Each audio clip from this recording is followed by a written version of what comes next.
tu saya bergerak ke puncak yang ketiga. Ada satu water station yang disediakan bagi geng-geng runner ni standby diri diorang sebelum naik ke puncak ketiga ni. Jadi pada kefahaman saya ketika itu, yang telah saya tahu, puncak ketiga ni agak ekstrim. Sebab puncak yang ketiga ni lah kita orang as runner ni akan hadap dengan elevation yang sangat tinggi. Jadi sebelum kita orang register, kita orang dah tahu elevation yang tertinggi yang kita orang akan hadap adalah setinggi 2,300 meter and above, lebih kurang. Jadi di situ kita orang dah get ready our mindset yang kena hadap benda ni. Jadi sebelum naik puncak ketiga tu, organizer ni dah fikir kan, geng-geng runner ni nak naik elevation tinggi, jadi perlukan satu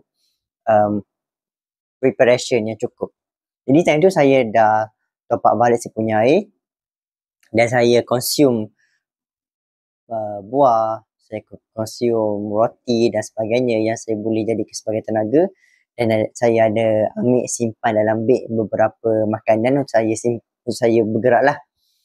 Lepas tu mulalah saya naik kepada puncak yang ketiga. Puncak yang ketiga ni adalah puncak yang tertinggi, iaitu kita orang kena naik ke Penang Hill dengan laluan bukit yang begitu mencabar. Sebab buat saya boleh simpulkan, saya tidaklah berapa kenal dengan tempat tersebut, tapi saya boleh simpulkan lebih kurang dalam 3 buah bukit yang saya kena lalu untuk sampai ke Penang Hill. Tapi taklah bukit sangat, cuma I think location lah. Saya tak tahu nak bagi tahu the exact term, tapi saya tahu lebih kurang macam tu. Jadi saya mulalah naik bukit tersebut. Jadi saya boleh beritahu ketika tu saya dah standby yang saya akan naik slow je time tu. Memang agak tak expect apa yang akan datang nak berlaku. So saya boleh pecahkan kepada 2 bahagian ketika naik di puncak yang ketiga ni. Okay. Yang pertama tu bagi saya level medium. Maksudnya dia punya elevation tu, dia naik punya gradient dia macam around maybe dalam 50 to 60 degree. So dia macam mencabar dah, tapi memerlukan kesabaran, tapi boleh bertahan lagi lah. So time tu pun saya dah mula melawan dengan saya punya mental, melawan dengan saya punya saya punya diri dan sebagainya. Sebab time tu bagi saya bukanlah soal kekuatan fizikal dah, dia berkaitan dengan kekuatan mental resilience korang, macam mana korang nak hadap benda susah tu. Sebab yelah, kita nak hadap benda yang tak best kan.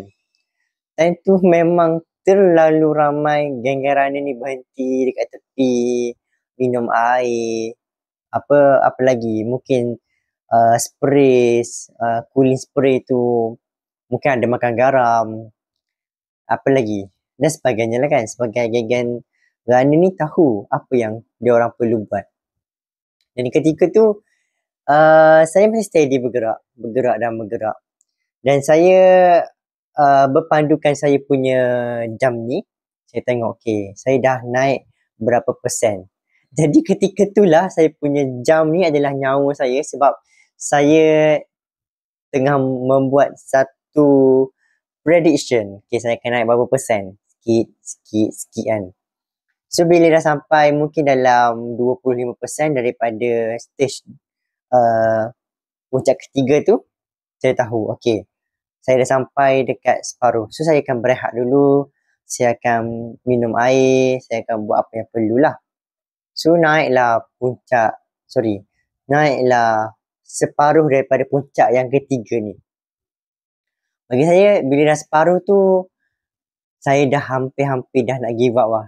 Saya fikir macam tu segala fikiran segala benda terfikir dengan sendirinya. Saya tak nak fikir pun. Kita tak nak pun macam fikir benda-benda tak function macam tu kan. Tapi dia dah letih ni kan. Macam-macam benda kita dah fikir. Dan saya terfikir juga untuk tak nak habiskan saya punya event tersebut. Saya punya larian lah kan.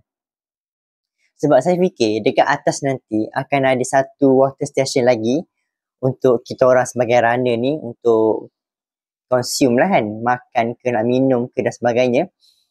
Dan saya fikir macam nanti ada water station kat atas kan. Aku boleh nak DNF kan.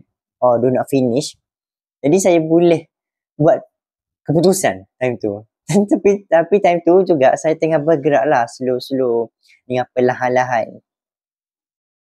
Cuma time naik tu saya dah terbayang dah bagaimana jalan yang saya hadap. Sebab jalan yang saya lalu tu, saya dah pernah buat simulation dan saya pernah naik juga mungkin dalam sekali atau 2 kali sebelum ni. Jadi saya dah boleh anggap dah jalan tu agak mencabar. Dan saya meletakkan sesuatu, saya meletakkan macam checklist. So saya bayangkan ada beberapa checklist terhadap jalan tersebut. So mungkin saya fikirkan dalam lebih kurang 5 checklist untuk second stage di puncak yang ketiga tu. Saya terbayang, saya ada checklist ni. Bila saya dah lalu tempat tu, saya akan tick. Saya punya dalam otak je lah. Bukan saya tick atas kertas pun atau dalam phone. Saya just dalam otak saya. Saya fikir, tempat ni aku dah lalu. Saya pun tick. Tempat ni dah lalu.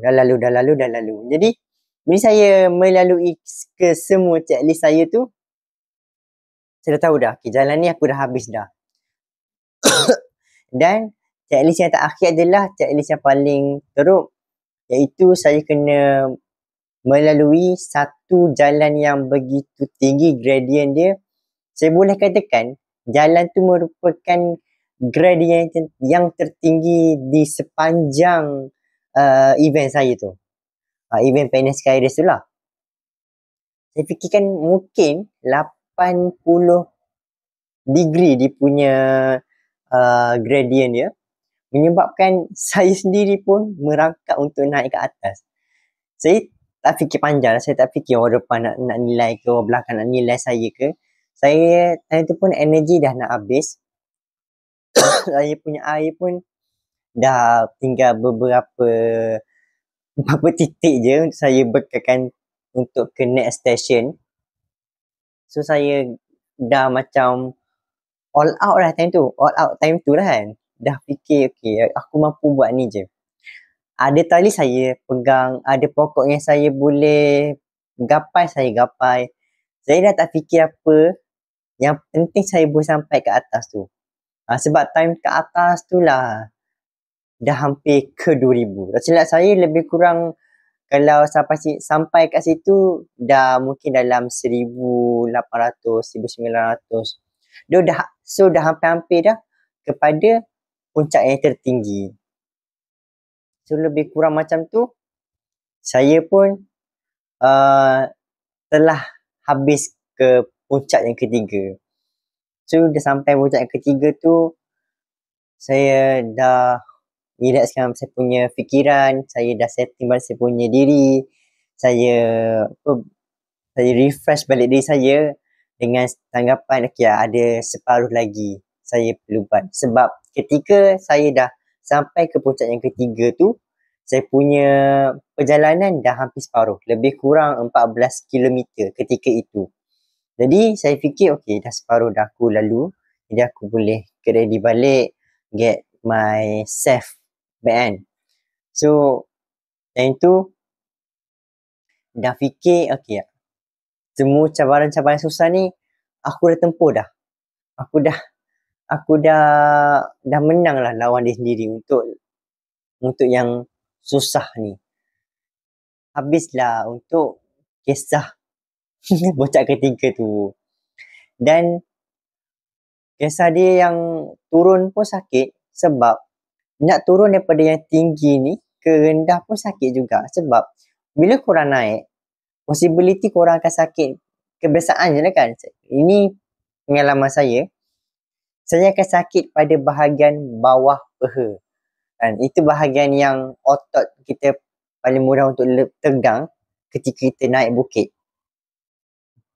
So, bila saya turun daripada puncak ketiga, saya akan sakit pada bahagian depan peha.